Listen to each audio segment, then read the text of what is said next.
So Mashable started off with me in Scotland when I was 19. I founded Mashable, and I just started writing about new stuff on the web. Thought it's a really exciting space.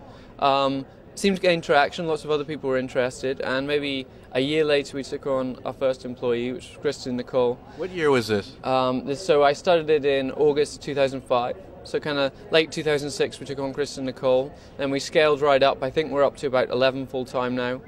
10 part-time, and we're adding more and more West Coast people. And it's just really taken off. The ad revenue started rolling in after about a year, and I thought, hey, I really got to go with this. I really got to grab this opportunity. And it's been a whirlwind since then. Tell us about sort of the editorial scope, in a sense, how it started out, how it's evolving, and kind of where it's going.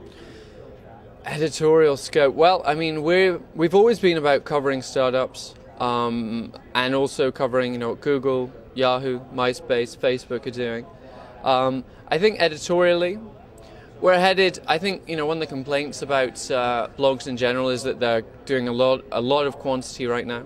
So we're headed towards, hey, how can we make every post unique? How can we focus on quality? And we're just about to switch our model for all our writers, so they're going to focus on quality, and we're going to incentivize them to do really high quality, interesting stuff that gets a lot of engagement from our readers. But we're also, editorially, I think we're headed more towards maybe niches, and I can't really speak too much to that right now, but we're really interested in, hey, there's a lot happening on the web, how can we cover some more outside of our current spectrum of techies? You guys have been covering the online video space, as part of what you cover.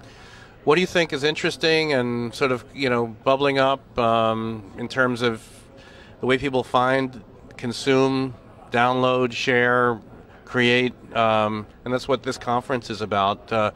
What are some of your thoughts about what's developing now? Beat TV's bubbling up, isn't it? It Beat is. TV.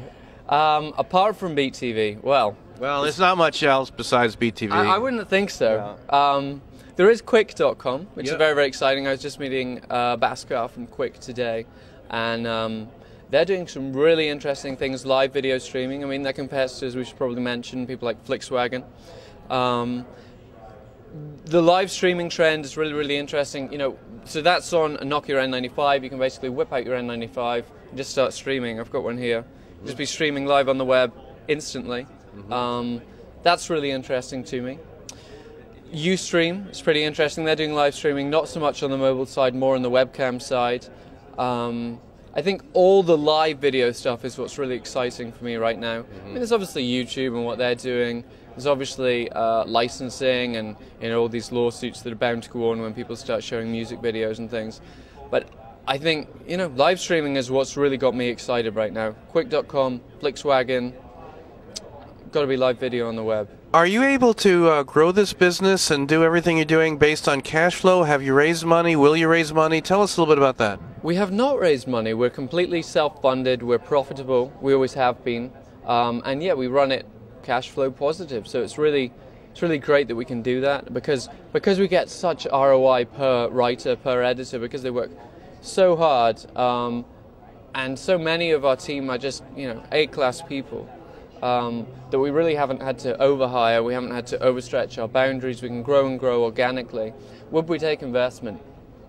That's a good question. I think we would take investment, but not solely for the money. I mean, we have a 1-year game plan. Maybe if we took investment, we could cut that down to a 6-month game plan, or even a 3-month game plan, if we had that much cash in the bank. But I think the reason we would take investment is if the investor was someone who could add a lot of value, who could add a lot of knowledge, who could add some piece that we don't have, which might be experience in the space.